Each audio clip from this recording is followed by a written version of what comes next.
Hello guys, welcome back to my channel. My name is Oyinka Johnson, and if you are joining us for the very first time, hello, welcome. It's so good to have you here with us. If you are a returning viewer, subscriber, thank you so much for coming back. It's good to have you here with us. Please, if you've not subscribed, kindly subscribe and like this video so that I can know that this kind of video you like. You can like it like at the end of the video. Anyway, this video is going to be all about books that you can read to improve your personal finance journey. So if you are someone that's wondering what kind of books can I start with if I want to improve my personal finance journey, then this is one video you should definitely watch. Alright, so I'm going to start with my very first book that I read. Although I don't even have it in hard copy, I read it in soft copy. That is The Richest Man in Babylon. Such a good read. If you're looking for something traditional when it comes to investing, learning about investing, then Richest Man in Babylon is something that you definitely want to read. You're going to be learning from Akkad, who happened to be like the main character in the book, and he happens to be the richest man in Babylon. So he taught us from his own perspective how to begin your own personal finance journey, how to become wealthy. So if you want to learn financial education, then Richest Man in Babylon is a book you should definitely read. There are soft copies, and I'm sure there are also hard copies, so you can get your own copy. I don't have an hard copy of that book or a hard copy of that book, but it's a good read. So now moving on to the next book, which is Rich Dad Poor Dad. Oh my god, I read this book the first time, I think 2018 or so. I don't understand Shingbang. I didn't get the book. I was like, what's really going on in this place? I don't get it. I don't know why I didn't get it at first. I just didn't understand it. Then I think maybe because I read it as soft copy, then I don't know what happened. I just did not get it. So I read it again, this time hard copy, and I was like, oh, okay, this is what this guy was talking about. Maybe because I'm holding it, substance, I can feel it. Then I started to understand it. When I read it the third time, it really just came to me, okay, this is what Robert Kiyosaki was actually talking about. So Robert Kiyosaki basically explained principles of financial literacy in Rich Dad Poor Dad. So he did it in a way that even a layman can understand. That's something Richest Man in Babylon also did. A layman can understand the terms he used. So you don't need an accounting degree or something to be able to understand this. All the books I'm actually going to be mentioning are not books that you need a finance education to get. So majorly Robert Kiyosaki focused on the difference between assets and liabilities. He also focused on the importance of financial literacy. So this is one book, if you are so passionate about your personal finance journey, you should definitely read Rich Dad Poor Dad. And we're moving on to the second book. I don't know why I like this second book, but we're moving on to the second book, which is Money Master the Game by Tony Robbins. This book, when you people first of all say to say yes, as I read it, the money will just begin to fall, because I don't know how the book is pamper like this. It's so big, but thing is, Tony Robbins, he talks a lot, like, yeah. So but he gave us like a detailed 7 steps to being financially free. So he went through steps 7, actually, details on being financially free. He majorly paid attention to asset allocation in this book. Asset allocation, the kind of assets you can put your money into to get the best returns. And then he spoke to or interviewed a lot of seasoned investors like Ray Dalio, even Warren Buffett. He spoke to a lot of seasoned investors, and he actually shared some of the things they told him about investing in this particular book. It's very bulky. It will take your time. Obviously, you can start it, stop, but it's a very, very good book about personal finance. So you should read it if you are someone that likes to read Tony Robbins' Money Master the Game. 7 Steps to Financial Freedom. Alright, so we're moving on to the third book, and this is by Kim Kiyosaki, Robert Kiyosaki's wife, titled Rich Woman. Now, I understand that a lot of people find it cliche because it's Rich Woman. Why is there a book particularly for women? But the thing is, Kim Kiyosaki, without apologies, was actually focusing on women in this particular book.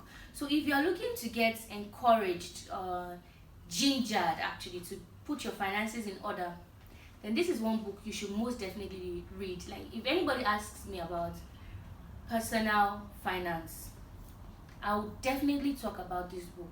It's so good for women, most especially. I read a post on Instagram very recently. I think it was on Money Africa, their Instagram page, and then this lady was asking questions. She went on to say that she graduated, I think, at age 20 or 21, and then I can't even remember the full story now. Something about she had already invested in real estate. I think she had buildings and was receiving rent before she met the person she was dating, who eventually proposed to her, and they were about to get married. So they were discussing at a particular time, and then she tells him about building, and then this husband of hers, or husband to be of hers, said, okay, if she wants to be a good wife, she has to transfer the building to him. Like, she has to transfer the documents to him in his name. She should put it in his name, and then the account details as well for the rent should also be transferred to him. I'm like, hello, this is 21st century, uncle. I didn't call you uncle. This is 21st century. Like, who's going to be doing that? And these are things that actually happen to women. There was another story I read about a woman that married she met her husband when she was 16. He was 17, I think, or I can't remember his age, but she was about 16 or so. And then he told her that he likes housewives. So because of that, I don't know if she got an education or not, but basically she didn't get a job since then. And now they've been married for 10 years. She was an housewife, which means she had zero friends, no one to talk to, because she was an housewife. She was always at home. And then 10 years after, uncle comes to say, you know what, I can't do this anymore. Maybe we should first of all go our separate ways, and then we'll decide whether or not we should get a divorce. Now this woman is trying to pick her life back. She doesn't even have money. She doesn't even have a bank account to her own name. I don't even know where someone can start. Now these are the kind of stories that Kim Kiyosaki addressed in this book.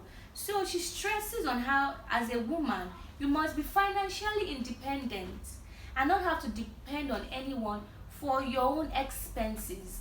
This is the 21st century. You shouldn't have to be so dependent on anyone for your own money. And that's something that Kim Kiyosaki really stresses on in this book.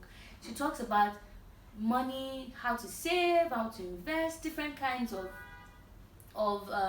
assets that you can also invest in. As a man, as a woman, you should really read this book. It's really, really good. Now to our final book. I think I've mentioned about 4 books, and then to my final book. This book, I've read it, I've watched it. It's such a good read. Smart Money Woman by our own very Arese Ugo. Oh my god, this book is so good. It is really, really good. And although, ignore the title that says Smart Money Woman. If you are a woman, if you are a man, this book is so important to you.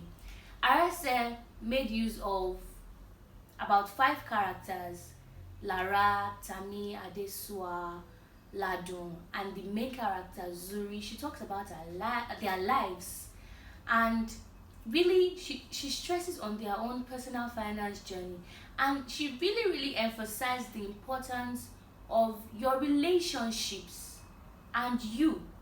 Zuri's life basically transformed when she met Shola, who happened to end up being our boyfriend later. If you read Smart Money Tribe, that's the second part of this book, then you know what happens to Zuri and Shola after.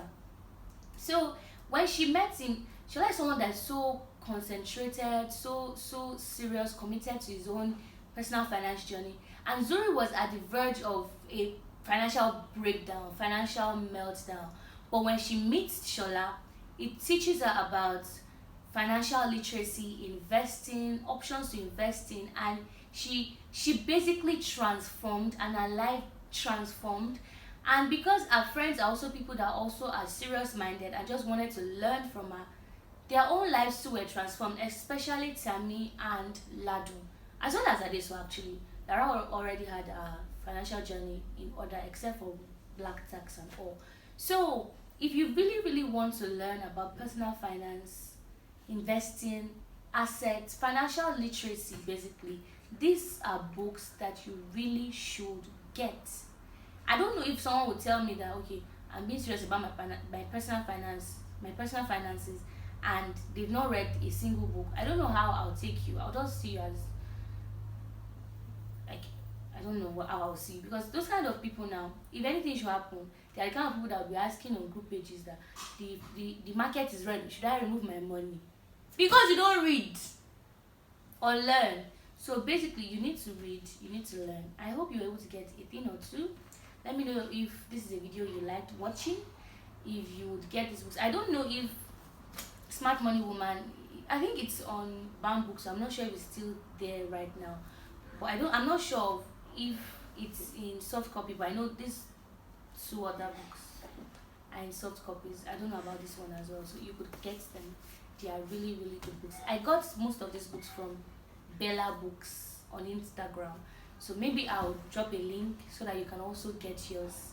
And I will see you in my next video. Please don't forget to like and don't forget to subscribe. Bye.